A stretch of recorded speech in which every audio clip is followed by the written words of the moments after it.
I thought the opening to the movie Afterschool with the video clips was an amazing way to open up the film.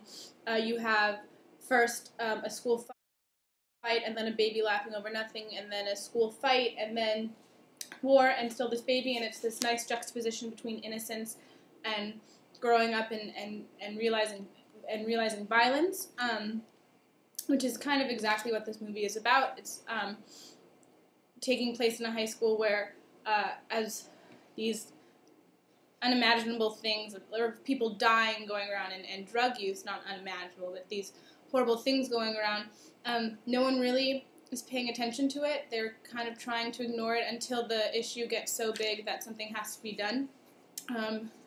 A scene that stuck out to me in particular was when Rob is talking to the guidance counselor, and the guidance counselor says, you didn't do anything wrong, there's nothing you could have done. I had told the school that these girls were doing drugs, and they chose not to believe me because of who the family was. And so it's that interesting. It's high school is a time when you're starting to grow up, but parents still want to, or adults still want to believe that you're too innocent to do anything so harmful, and it kind of puts you in this interesting place.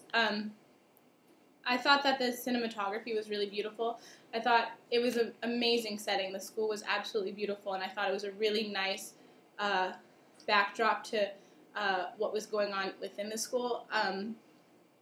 You have people trying to figure out what's going on and dealing with this horrible incident that has occurred, but yet they're surrounded by the most beautiful buildings and the most beautiful trees, and I thought that the director did a really, really nice job of using his landscape to kind of use it as a backdrop to what was going on in the movie.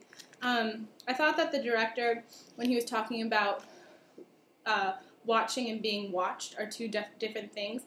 Something when I kept on watching the movie was people weren't reacting to anything. When something was going on, they would just videotape it and afterward react to it, which is something that totally goes on in the digital age. One scene in particular was when Dave and Rob are fighting, and as they're fighting, no one's doing anything but videotaping, and then afterward, people talk about it, but during it, no one wanted to stop it. They just wanted to, tape it on their video cameras. And the same thing with when the girls died, about who was upstairs, who was videotaping besides Rob, their death. It doesn't really matter who was videotaping, because in essence everyone's kind of videotaping what's going on.